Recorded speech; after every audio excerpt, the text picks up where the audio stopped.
আসসালামু আলাইকুম ওয়া রাহমাতুল্লাহ। আমি নাজিম সরকার চলে আসলাম আরেকটি লং ভিডিও নিয়ে। আপনাদের সকলকেই নাজিম সরকার 01 পেজের পক্ষ থেকে শুভেচ্ছা এবং অভিনন্দন।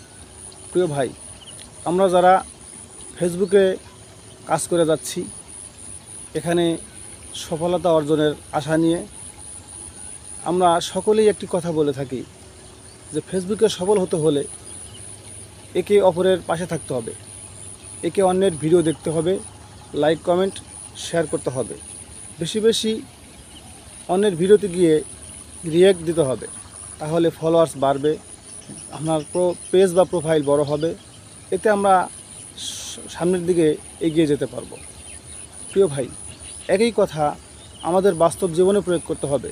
সেটা হচ্ছে নিজের আমলকে শক্ত করতে হলে, নিজের আমলকে আল্লাহ তাআলার কাছে পৌঁছাতে হলে আমি যে ভালো ভালো কাজ করতেছি সে সকল ভালো কাজের জন্য আমার আশপাশে যারা আছে তাদেরকেও বলতে হবে।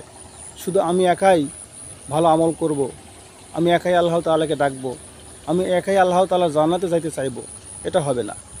আমি ভালো কাজ করব এবং আমাকে আমাদের আশপাশের লোকদেরকেও ভালো কাজের জন্য উদ্বুদ্ধ করতে হবে। একইভাবে সমাজে যারা প্রতিষ্ঠিত লোক আছি, যারা আরাম-আয়েশে দিন কাটাচ্ছি, যারা ভোগ বিলাসে ব্যস্ত আছি, তাদেরও কাজ আছে। তাদের কাজ হচ্ছে তাদের আশেপাশের মানুষ যারা অভাবী আছে, যারা গরিব মানুষ আছে, তাদের দিকে লক্ষ্য রাখতে হবে। শুধু ধনীরা পেট পুরে খাবে, ভালো ভালো খাবে, আর আশপাশে সমাজে দরিদ্রের দিকে লক্ষ্য করবে না, এটা কিন্তু আল্লাহ তাআলা মেনে নেবেন না।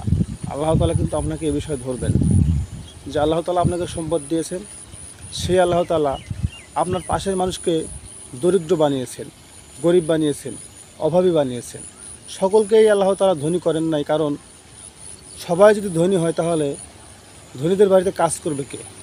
তাই কিছু কিছু মানুষ আল্লাহ তাআলা গরিব করে সৃষ্টি করেছেন। ধনী গরিব মিলিয়েই আমরা সমাজে বসবাস করি। ধনীরা গরিবদের দ্বারা উপকৃত হবে এবং গরিবরাও ধনীদের কাছে উপকৃত হবে। ধনীরা গরিবদের কাছ থেকে কাজ নেবে, আর সেই বিনিময়ে গরিবরা ধনীদের কাছ থেকে অর্থ পাবে, তাদের পরিবার পরিচালনা করবে। এজন্য আল্লাহ তাআলা সকলকে সমান করেন নাই, কাউকে ধনী করেছেন, কাউকে গরিব করেছেন।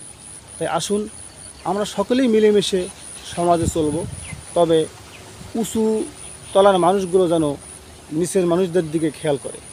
তাই আসুন আমরা যেমন ফেসবুকে সফলতা অর্জন করতে চাচ্ছি, একে অপরের পাশে থাকার জন্য ডাকছি, আহ্বান করছি, ঠিক তেমনি সমাজেও আমরা সমাজের মানুষ একসঙ্গে চলব, একে অপরের পাশে থাকব, ধনী গরিবের খবর রাখব এবং গরিবরাও ধনীদেরকে সম্মান করবে, শ্রদ্ধা করবে। আসসালামু আলাইকুম ওয়া রাহমাতুল্লাহ। আজকের ভিডিও এখানে শেষ করছি। আল্লাহ হাফেজ।